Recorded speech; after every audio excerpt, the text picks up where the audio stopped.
Naisip niyo na ba kung anong pakiramdam na isang senador sa TV pa mismo ang magsasabing guilty ka na sa isang krimen? Wala ng korte-korte? Yan mismo ang sentro ng bangyaan sa pagitan ni Senador Dante Marcoleta at ni retired Justice Antonio Carpio. Okay, simulan na nating himayin ang buong kwentong to.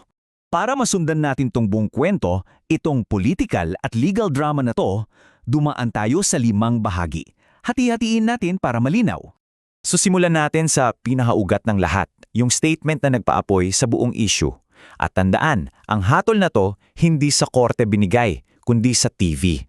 Ayan, yan mismo yung binitawang salita ni Senator Marcoleta sa TV program niya. Isang hatol na ibinigay, hindi sa korte, kundi sa himpapawid. Grabe no, walang kailangan na kaso daw. So, paano ba tinitingnan ng mga analyst itong ginawa ni Marcoleta?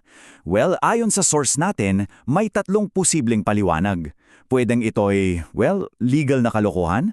Pangalawa, pwedeng pagpapakita lang ng institutional arrogance. O pangatlo, baka naman, psychological projection lang yan. At dito na nga pumapasok yung basic rule sa gobyerno natin, separation of powers.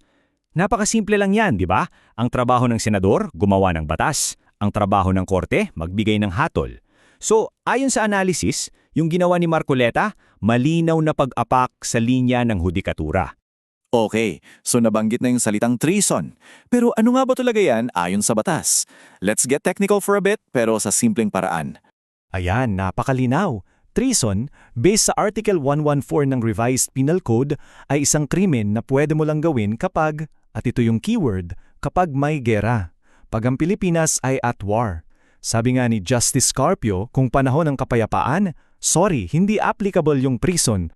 Okay, so let's play along for a moment. Sabihin natin gusto talagang ituloy ni Marcoleta yung kasong treason laban kay Carpio. Anong mga kailangan niyang gawin para maging posible yon? Dito niyo makikita kung gaano ka-imposible ang sinasabi niya. Ayon mismo kay Justice Carpio, hindi yan parang nang titimpla ka lang ng kape. 4 na, maling posibleng bagay ang kailangan mangyari. Una, kailangan mong baguhin mismo yung batas tungkol sa treason. Pangalawa, kailangan mong tanggalin yung mga proteksyon natin sa konstitusyon. Pangatlo, aalis tayo sa UNCLOS. At ang pinaka-wild sa lahat, kailangan mong kasuhan halos yung buong gobyerno na nagpasa sa batas na yan in the first place. Okay, let's zoom in. Ano ba talaga yung desisyon ng Supreme Court na pinag-uugatan ng lahat ng akusasyon na to? Yung tinatawag na Magalona Decision. So, dito nagkakatalo. Sa isang banda, si Marcoleta ang sabi, ipinamigay ng desisyon na yan, yung teritoryo natin. Sa kabilang banda, sabi naman ng Sorcert at ni Carpio, teka lang, yung desisyon na yan mismo, yung nagligtas sa kaso natin laban sa China. Sobrang magkaiba ng pananaw, no? So, sino ang tama? At ito yung pinaka-crucial na paliwanag. May prinsipyo sa batas na, he who comes to court must come with clean hands. Ibig sabihin, bago ka magreklamo, dapat siguraduhin mong malinis at tama ang sarili mong mga batas. Yun mismo ang ginawa ng Magalong na ruling. Inayos nito yung batas natin para umayon sa international law. At dahil dyan, naging valid yung kaso natin laban sa China. Kung hindi dahil sa ruling na yon, malamang dismissed lang yung kaso natin.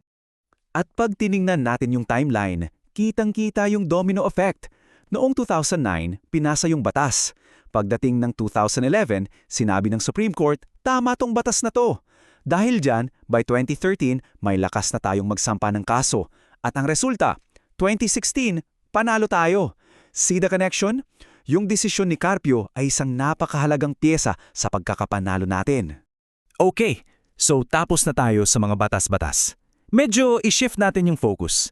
Tingnan naman natin yung politika sa likod ng lahat ng ito base sa analysis ng source natin. Sabi ng source, may pattern daw dito eh. Tinatawag pa nga nilang Duterte Playbook. Ganito raw ang takbo. Step 1, maglabas ka ng isang matapang na hamon. Para ano? Para makuha mo ang atensyon ng media. Step 2, pag pinatulan, na. Step 3, bigla kang aatras. At step 4, para hindi ka mapahiya, sisihin mo yung kalaban. Sabihin mong hindi patas.